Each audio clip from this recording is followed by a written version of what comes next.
Hi, my name is Chris Ryan. Thank you very much for joining me here at Amendoeira Golf Resort in Portugal. Today we're going to show you how exactly you should release the golf club through impact.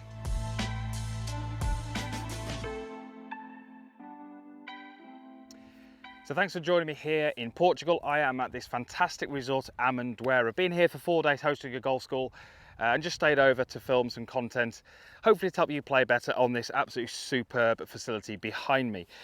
So we're talking in this video about the release and answering the question of what is the release, or how should you release the golf club. Now, up until this point, I haven't really done a video answering this question, yet it's something which crops up so often on the lesson tee, is that golfers are asking me kind of, how do you release the golf club? What should I be doing through impact?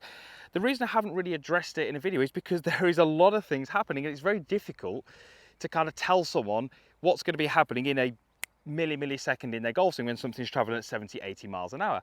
And if you've got the golf club being delivered in from different positions, you may well need something different in your release. But we're just going to cover some of the basic concepts of the release in this video, and just give you a little practical drill that you can do, which is going to help you start to maybe understand and recognize what should be happening through the golf ball. And we're going to do this initially at very slow speed. Obviously within the golf swing, everything will be happening much quicker, or it should be happening much quicker. So all you're going to need to set this up is a tee peg. I've placed a tee peg here which is directly on my target line, and it's around about 4 feet in front of my golf ball. So in order for us to get a good understanding of what the release is, we're going to get you to take your address position and just find a nice delivery. So delivery will be on the way down when the golf club is around about parallel to the ground. Now, if you've got a fairly neutral golf swing, I'm sure you've all got neutral golf swings if you've been watching my videos, we should have the golf club pretty much parallel to your toe line. We should have the club shaft parallel to the ground, and we should have this lead wrist nicely flat. Just a little disclaimer, if you have got the golf club excessively open, you've got the golf club excessively closed, you've got the club head excessively out or excessively in, the things that we demonstrate in this little exercise might not exactly apply to you, but you can still do this drill and get a good understanding. So if we're here, hands are over trail thigh, club is in that position that we've just spoken about. Notice how my shoulders are slightly closed, as in my chest is pointing out somewhere over here. Now, what I would like you to do from here is have this feeling of pointing the club shaft at that tee peg that's in front of the golf ball. So if I go through and do that now, so you can see how I've pointed the club shaft at the tee peg. What I'm trying to look for here is I'm trying to look for the club head to be as far away from my chest as it can be. That's going to keep my arms structured and extended. You can see that there. I also want to be able to see the logo on my grip. So I can read the Golf Pride logo, and it looks very much down the center of that grip. You will also notice that my chest is now pointing more towards the tee peg and the club head. I've also got my hips rotated towards the tee peg. And this would be where I'd really be liking to get to post impact. So notice how when I go from here to that point, I haven't excessively rolled my hands over, because if I have, I can't now see the logo on my grip.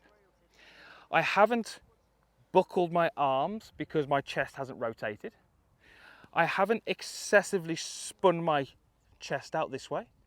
And so what I've really done here is I've taken a golf club, I've taken some angles that I've stored up in my wrists, and I'm releasing those to point at the tee peg. And you can see as I start to do this, what's happening, my body is starting to open up, my arms are starting to extend, and I'm starting to move the club head as far away from me as I can.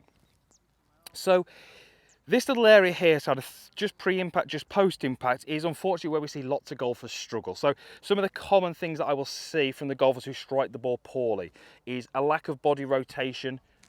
Arms will collapse. You can see that there. I haven't got that rotation, I haven't got that extension. Golfers who slice the ball are very often trying to roll the hands over this way. And again, you can see how the club face is very different. I can't see the logo on my grip, body hasn't rotated. So really simple little drill. Get yourself into this delivery position, rotate the body and point the chest and the club head and the hips at the tee peg.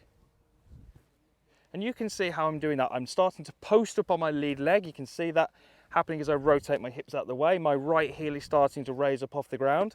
And you can see I can start to create this nice little rhythmical movement through the ball as I get to this point. Now, if I wanted, I can certainly go ahead and hit a shot that way.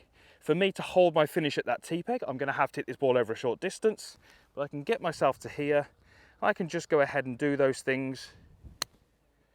And you can see there's my release where I've got my body rotating towards the tee peg, and you can see that ball went dead straight towards my target. Notice where my hands and the club face are. I never felt that I had to rotate the hands over. I never felt I had to keep the hands passive. I never felt I had to roll the forearms over. If you feel like you've got to do any of those things to hit the ball straight, that's probably going to tell you that the delivery position of the club is not as it should be. So that release, that little exercise would be fantastic if the golf club is in a neutral position on the way down. As I said at the start, if you're not neutral in your golf swing, if you're coming more from over here, you would probably need something slightly different through impact. That's going to be specific to you. But this is a great little exercise to feel what the release should be. And when I'm doing that, I'm feeling nice and relaxed in my arms. All too often I'll see golfers rotating through where they're not letting the club head go. Other golfers where they're letting it go too early and it's kind of not as extended from my chest. So making sure you're ticking all these boxes in that little rehearsal is a fantastic way to get a better understanding of how to release the golf club. Right, let's go ahead and hit one. See if I can put those things into practice. I've got a 6-iron here. I'm going to make a nice solid swing through to the finish.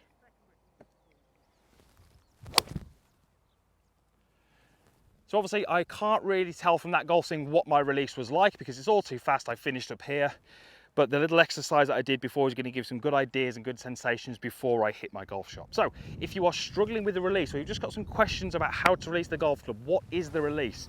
Hopefully there's a few things in this video which will clear some of those things up. And obviously because you're only going from waist high to waist high, you can even try that at home.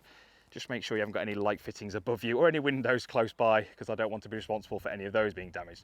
Thank you for watching. Hopefully you enjoyed that. Thank you to Arden for hosting me. Fantastic facility. As I said at the start, if you're in the area, well worth a visit. The 2 courses here are absolutely superb. Thanks for watching. Usual stuff down below. You've got a comments box down there. There's a like button. And over there, there's a button which will allow you to become a free subscriber of my channel. Would love to have you along for the ride. Thanks for watching. We'll see you again soon.